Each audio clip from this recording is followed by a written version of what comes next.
Hi everyone, my name is Elaine, and today I'm going to be both summarizing and reviewing the 10th book in Terry Pratchett's Discworld series, Moving Pictures. I'm going to be starting with the summary. The Discworld is in trouble. Decan Rabob, the last keeper of the door, dies in his hut. He had been taught how to do his job by old Tento, so it won't all start happening again. Decan had never taken on an apprentice, taught anybody how to do his job. He explains that old Tento said there was something under the hill there that could make people do things. Put strange fancies in their heads, that's on page 5. Although he's never had any. Death leads Decan away. Something emerges from the sand, a wild idea. It needs people. It heads towards the city. Several weeks go by. Explosions radiate through Ankh-Morpork's street of alchemists. An alchemist has discovered something, octocellulose, but he let it get too hot. The idea surveys Ankh-Morpork. The sand near Dwarf Juniper Bush begins to move. Mustrum Ridcully, the new Arch-Chancellor of Unseen University, complains about the alchemists and the noise they produce. The Bursar commiserates. The Bursar doesn't mind Ridcully because he doesn't interfere with running the school. The hole in the sand grows larger. Applause sounds from within. Several figures enter the Alchemist's Guild Hall. Soon thereafter, the lights in one of the top floor's windows dim, then go out. The light flickers. There's noise. A mechanical purring. More cheering than, "That's all, folks," on page 17. One of the patrician spies, who works as a servant in the Alchemist's Guild, describes the noise and the flickery glow that had come from beneath the door, that the people behind the door felt like the daylight was wrong. He had been sent for food after they had recently eaten. The spy is dismissed. A group of alchemists discuss their latest inventions, moving pictures and banged grains, aka popcorn. They're worried that the wizards won't react to the films well, that they'll view them as magic even though they're not magical and try to stop them. The alchemists decide to travel to Holywood. They can continue their work there and won't be bothered by the wizards. Outside the boundaries of the universe lie the raw realities, the could-have-beens, the might-bees, the never-weres, the wild ideas, all being created and uncreated chaotically, like elements in fermenting supernovas. Just occasionally, where the walls of the worlds have worn a bit thin, they can leak in, and reality leaks out. The idea of Holywood leaked innocently and joyfully into the Discworld, and reality leaked out. That's on pages 25 to 26.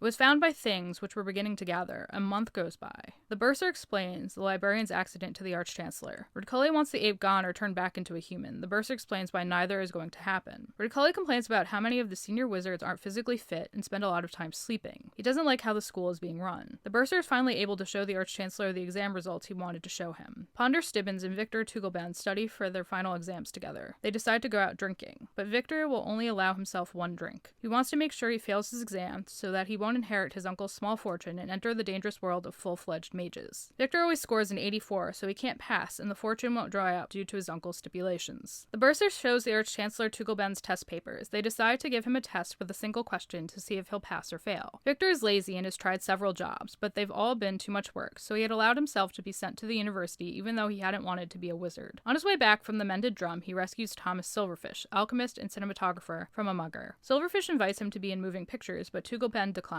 He is invited to stay for the show. Victor buys a sausage and a bun from Dibbler. He feeds part of it to a small dog. The show begins with a long introduction by Silverfish on how this is a momentous occasion. The dog speaks. Holywood dreams. Victor doesn't arrive to take his exam. When Ponder spills ink on his test, he is allowed to take Victor's instead, the one with a single question. What is your name? When he is finished, Ponder wonders where Victor is. Victor heads toward Holywood. He isn't sure why, but knows he has to be a part of something. Something that might never happen again. That's on page 51. Dibbler is catching up to him. Detritus trails at a distance behind Dibbler. Farther down the road is a horse-drawn wagon filled with wood. It also bears Gaspod the Wonder Dog. Like everyone else, Gaspod isn't sure why he's headed for Holywood, but intends to find out. Discworld affairs were being watched keenly and impatiently by intelligences greater than man's, or at least much nastier, scrutinized and studied. That's on page 52.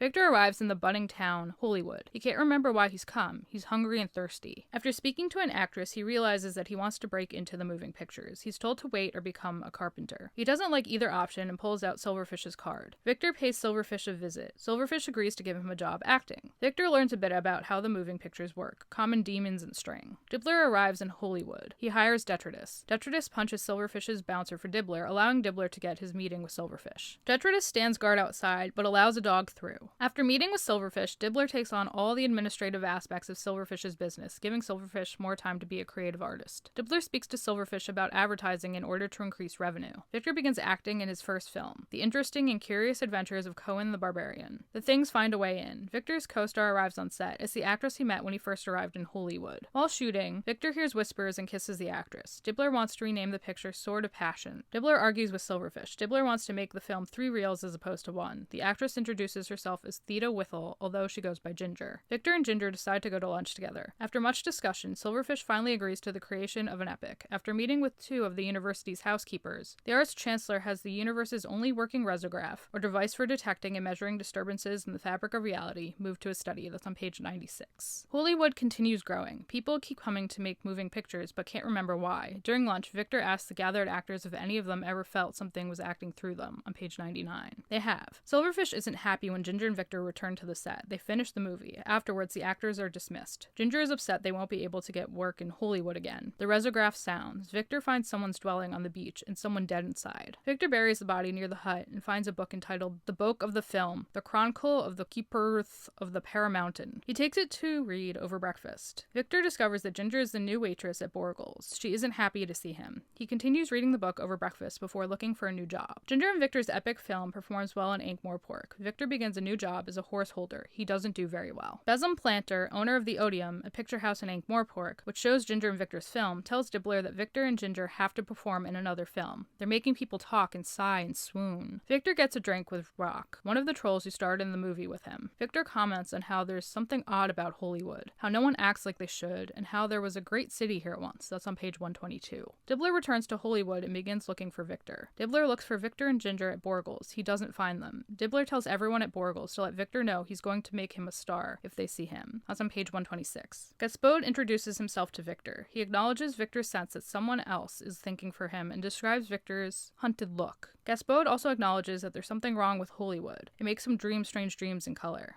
Gaspod leads Victor towards some of Hollywood's folks to discuss all the strange things that are happening. Victor attends a meeting of animals, which includes a rabbit and cat. None of the animals are happy they can talk. The meeting causes Gaspod to point out that all sorts are turning up in Hollywood. They don't know why they've come, only that it's important to be here. And they don't act like they do anywhere else in the world. That's on page 133. The old man of the beach is painted as an individual who put on 3 performances a day. The duck thinks something in Hollywood is causing all the strange behavior, e.g. the talking animals. Gaspod wants it to stop and knows that someone needs to figure out what's causing the behavioral changes. The animals seem to expect Victor to be that person. Victor thinks the book and librarian may be of help. Ginger scatters the animals with her sudden appearance. Ginger finds out Gaspod can talk. Dibbler finds Ginger and Victor and lets them know he's giving them a second chance. Gaspod helps them get a larger salary before following the group back into town. The resograph makes some more noise. Victor gets ready for his next film, Shadow of the Desert, where he plays a bandit chieftain. Gaspod notes that it has got Dibbler. Victor and Ginger begin filming, but can't remember what happened while they were. They need to be told by the 2 trolls on set, Maury and Rock. Apparently, Victor had fought well with his sword and he had kissed Ginger, again, for a long time. Victor wants to speak with Ginger alone. Ginger describes her experience as being like your own life fading away and something else filling up the space, on 160. Gaspod explains that they both look as though they should be in Hollywood. After looking into each other's eyes, they see it too. And when they look in Dibbler's eyes, when he comes to get them, they see a tiny golden star in each of their centers. Victor and Ginger finish filming. Ginger talks about how she hated life on her family's farm. Victor talks about how he never really wanted to be anything.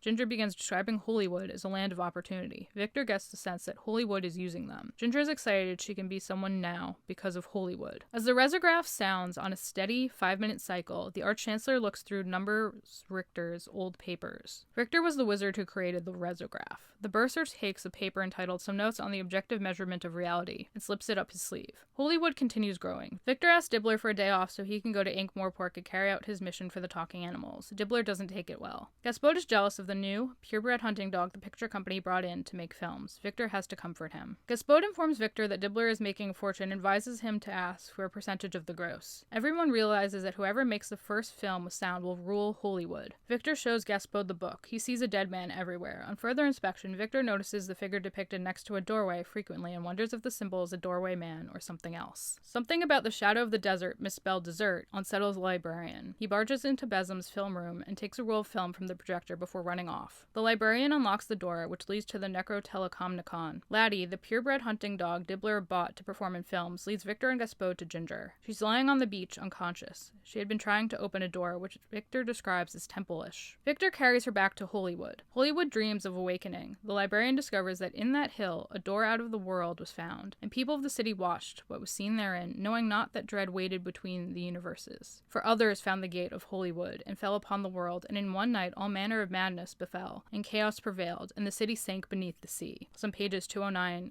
and 210. A golden warrior rescued the world and promised to guard the gate, since it can't be destroyed, and promised to keep the world safe until the priests forget and the warrior sleeps. The librarian realizes the symbols visible in the strip of film he stole were on the old ruins all over Holywood. That's on page 212. Victor carries Ginger to her room, which is like a temple she dedicated to herself. Victor senses something akin to magic, perhaps ambition. Victor begins to feel like there's something wrong here, like there's something going on and he doesn't know what it is, on page 217. He wonders why Ginger was trying to break into the hill. Victor plans to head to Ankh-Morpork the following day with Ginger and the dogs. Laddie is captured by his trainers. Gaspod runs into the talking cat and mouse. They have moved into town from the hill because it had grown spooky. It makes golden sparks crackle on their fur, etc. They wonder if they can be in moving pictures. Gaspod doesn't think so. The mouse complains about how useless Victor has been. Holywood's spirit floods the world and continues growing. Dibbler awakens and begins writing his next epic, Blown Away, on his bed sheets. Victor struggles to fall asleep. Holywood dreams surge through the streets, and something came with it, something that never went to sleep. That's on page 229. Ginger, with her eyes glowing, heads to the hill. Gaspod, the cat and mouse, watch her. The mouse says she does that every night. Gaspod realizes that there's something wrong with Ginger. He tries to wake the sleepwalker, but can't manage to. Gaspod decides to follow her. They arrive at the hill. Gaspod realizes the door has parted several inches. He can hear voices coming out of it, experiences tantalizing visions. Ginger tries to draw more of the sand away from the door. Gaspod realizes his experience was what the humans must be experiencing. Gaspod is uncomfortable. He knows there's something horrible on the other side of the door, which he can't allow Ginger to release. He resolves to wake her and presses his nose against her leg. Ginger awakens. The glow fades from her eyes. She wonders what's happening and why she's where she is. Upon realizing, she heads back into town. Gaspod trailing after her. Silverfish doesn't want anything to do with Dibbler's new film. It's too extravagant. Detritus throws Silverfish out on Dibbler's orders. Gaspod realizes no one is heading to Ankh-Morpork that day and tries to warn Victor that his girlfriend is an agent of demonic powers. That's on page 239. About her strange behavior. His words fall on deaf ears. Dibbler informs Victor that he has a role in his new 20-reeler. Most of Holywood works on Blown Away. There is discussion as to how to flesh its plot out. Suggestions include a chariot race and a shark. Gaspod reiterates that Ginger tried to open the door on the hill to let something out, that he stopped her. Victor seems to listen. Blown Away's production meets its first hurdle, angry actors. The dwarves are upset they're being typecast as minors, etc. The second major hurdle arises during shooting. Dibbler inserted too much advertising into the dialogue for his nephew's tastes, and the pair argue about whether or not to keep it. Ginger speaks with Victor, alone, about her attempts to open the door. Victor thinks it may be a genius loci, or the soul of a place. That's on page 256. He wonders if it's calling to her, a wild, escaped idea, which is trying to break into the world from another, or something else. Ginger wants him to keep her from opening the door and doesn't know why what's happening is happening to her. The cast and crew continue to film Blown Away. Dibbler speaks to the gaffer about subliminal messaging and gets an idea. Victor accompanies Ginger to her room. He listens to the rest of her dream about a woman who talks to her about waking something. He knows there's something dangerous in the hill and worries about staying awake. He has to keep Ginger from opening the door. The bursar reads some of Victor's notes on the resograph. It becomes clear that there's a disturbance in the fabric of reality. Gaspod hears someone shouting. It's Victor. He had fallen asleep and Ginger had tied him to a chair with her torn bed sheet. Gaspod runs to get help. Laddie bites through the sheet, freeing Victor, and begins to lead the group toward Ginger on Victor's command. Laddie leads Victor and Gaspod to the door in the hill. Ginger has already made her way inside. Victor reluctantly decides to go in after her. Victor and the dogs pass square ideograms from the book Victor found, skulls and a bunch of dead people who look as though they're watching a flick. Eventually, they catch up to Ginger, who is staring at a giant, armor-clad, sword-bearing body on a slab, the one depicted in Victor's book. Victor tries to wake Ginger. She tells him to go away or something bad will happen. Victor doesn't go away. Victor activates a trap, a sunken pit. The cavern is rearranged before the old machinery gives out. Ginger wakes up, disoriented. After freeing himself, Victor collects Ginger and the dogs, begin to lead them toward the surface. They cannot make it. Their path is blocked. Laddie and Gaspod escape through a small hole in the barricade and run to get help. Victor explains everything that has happened to Ginger. They talk about what they saw, how it had seemed like people were watching a flick, but that can't be right. The alchemist had only gotten the idea for moving pictures a few months prior, and what they had seen looked hundreds if not thousands of years old. The bursar inspects the resograph to see how serious the situation is. He is hit in the head by its vase. Laddie gets some trolls' attention and begins to lead them to the beach. Ginger tells Victor that a voice in her dream instructed her to wake the sleeping man. Victor says he's seen it before. It's in the book he found. There's dozens of pictures of it, and they must have thought it was very important to keep it behind the gate. That's what the pictograms say, I think. Gate, man. The man behind the gate. The prisoner. You see, I'm sure the reason why all the priests, or whoever they were, had to go and chant there every day was... That's on page 296. Victor's explanation to Ginger is cut off by Rock. rock and a few other trolls who rescue them. As they make their way back to Holywood, the cavern's roof collapses atop the door, burying it. Victor is convinced it is over. After sleeping, Victor feels refreshed. He looks outside and notices that Holywood has vanished. It's covered in a dense fog. He prepares to head to Ankh-Morpork with the Gaspod, is convinced that lots of people are watching him from outside. That's on page 305. Saul Dibbler, Dibbler's nephew, comes to collect Victor. The group, which includes Ginger, the Dibblers, and the dogs, begins to make their way to Ankh-Morpork by coach. Ginger informs Victor that she hasn't had her dream. Victor begins to feel even more confident that it's over, but Ginger wonders what's causing the weird fog, from which voices you can almost hear emanate, and from which Victor can almost see things. The fog thickens over Holywood. A group of the university's senior wizards recognize Victor in Blown Away's movie poster. They consider going to see the film because it contains events of historical interest, etc. The group leaves the university's grounds in disguise to see the film. The bursar awakens in the university's sanitarium. He warns the Arch-Chancellor that something terrible is going to happen. The queue outside the Odium charges. The stars are coming. The bursar and Arch-Chancellor find that everyone else has vanished from the university. Victor and company arrive in Ankh-Morpork. Victor thinks it's getting foggy. Victor and Ginger are overwhelmed by the number of fans who want to see them. Victor has to convince Ginger to pretend she's in a flick in order to get her to leave the coach. The crowd goes wild when they spot Victor and Ginger. The pair walk into the Odium. Victor realizes Holywood has come to Ankh-Morpork. The Arch-Chancellor finds Holywood on a map. The bursar wonders if the alchemists are doing magic there. After finding nothing but fog in his magic mirror, the Arch-Chancellor suggests that he and the bursar go to see a moving picture. Saul removes more advertising that his uncle snuck into the film from the film reel and presents it to Dibbler. The lights in the picture pit go out. The sky blazes with light in Holywood's direction. Sparks crackle on Gaspod's fur. He and Laddie decide to go and warn people. Gaspod draws Victor out of the trance cast by the film. Victor realizes that the rest of the audience is in a trance, and if he doesn't do something, they'll remain staring at the screen forevermore. Victor can't wake anyone around him and heads into the picture throwing room. Victor realizes what was under Holywood Hill. The people of the old city had used the hole in reality for entertainment, and then the things had found them, and now people were doing it again. It was like learning to juggle lighted torches in a firework factory, and the things had been waiting. That's on pages 346 to 347. Victor doesn't understand why it's occurring, since he is still convinced he had stopped Ginger. Victor manages to stop the film reel from spinning. The screen bulges and Victor realizes that the things have found them. The audience begins to awaken. The giant Ginger from the flick steps out of the screen. The crowd panics and begins to make its escape. Victor informs the university's chair of his theory. It's the dungeon dimensions. Ginger is distraught. Victor rescues her and explains that the things have to use Holywood. It defines how they can appear. He thinks. That's on page 349. A giant version of Victor begins making its way out of the screen. After clearing the picture pit of all stragglers, Victor piles old film cans in front of the screen. He plans to burn them in order to rid Ankh-Morpork of the giant rampaging things. The dogs decide to take over from him in order to save the day. Gaspod lights the film on fire. The Victor thing screams. There is an explosion. A tentacle grabs Gaspod. The little dog is injured. Laddie grabs Gaspod. He plans to rescue Gaspod from the fire. The Odium explodes. There is no sign of the dogs. The Ginger thing begins to make its way to the library. The chair says that Victor has to stop it before it arrives or it'll absorb all of the library's magic and become impossible to defeat. Victor decides to use Holywood magic to defeat the thing.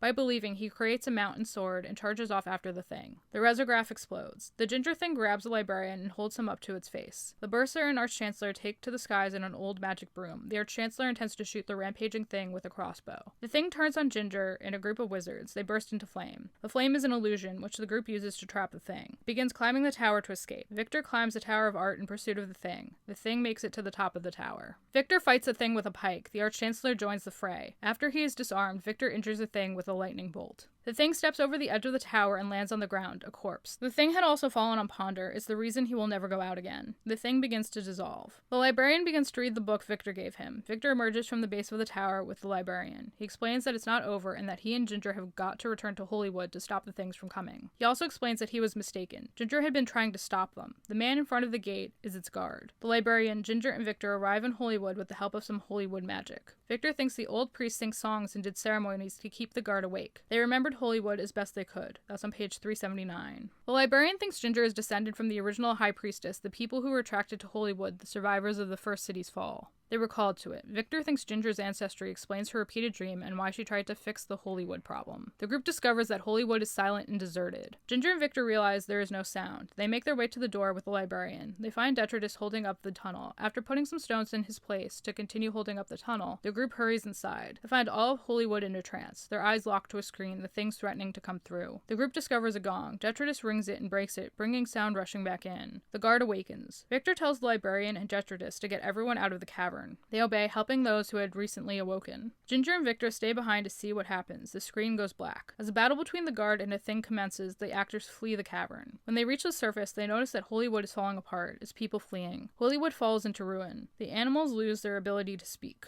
Ginger is certain it's over. The patrician and the wizards forbid the production of moving pictures. Victor wonders who will take the time to remember Holywood now. Silverfish returns to trying to turn lead into gold. Rock and a group of trolls pull the rubble off Laddie, freeing him. Gaspod limps away. He can no longer speak or see in color. Holywood dreams, and that's the end of the novel. Now on to my book review. I felt as though Moving Pictures had its moments where the action was fast-paced and entertaining and the humor was spot on, but there were far too many lulls for me to enjoy this novel as much as some of those that came earlier in the series. I felt like the novel was often redundant, repeating similar thoughts and ideas, often without building on them. Examples included the fact that no one seemed to know why they headed to Holywood, or that you only got one chance in Holywood. This in part contributed to the lulls within the novel's plot and progression. I felt like Pratchett threw too many tiny details into his explanations of the plot, which made it harder to follow and appreciate. An example would be that Ginger was descended from the original high priestess who oversaw the temple under Holywood Hill. The priestess's memories filtered into her mind and dreams, propelling her to try and stop the things from getting out. Although creative, it was oddly worded and confusing. I had to read the passage a few times to make sure I understood it, and would have preferred something a little more straightforward in this instance and several others. To some degree, my next point builds off my last. The novel seemed very spontaneous, like it wasn't planned out particularly well. There are so many different things going on that it was sometimes hard to follow. The fact that Pratchett kept referring to the same thing with different words also made it hard to follow at times. For example, the hill is the gate or the door. I didn't find Victor or Ginger to be compelling leads. Ginger was snooty, obnoxious, and self-absorbed. She wasn't someone who it's easy to like. Victor seemed like he was just going through the motions of solving a mystery and being a hero. I would have liked it if he had a clearer personality or a personality and traits that bled through the novel. The beginning of the novel described him as being lazy and having tried several jobs. I wouldn't describe saving the world as lazy or trying to solve Holywood's mystery, feeling the drive to do so, as lazy. I wouldn't call it character development either, since it's so sudden. It just doesn't feel like there was time for Victor to develop into the driven individual he becomes as the novel progresses. So overall, I gave this a 3 out of 5 stars. I think it was a decent book, but it definitely wasn't as strong as some other books I've read, and definitely not as strong as some of the other books I've already read in this series. So there you have it. That is my summary and review of Terry Pratchett's Moving Pictures, the 10th novel in his Discworld series. If you like what you saw here today, please give me a thumbs up. Smash that like button until it's blue. That's how you know it's legit. Let me know what you thought about this novel down below in the comments, about my review down below in the comments, my summary. I always like to know what you guys think. Hit that subscribe button, ring that bell so you know what's up, and I'll catch you all in the next one. Bye, guys!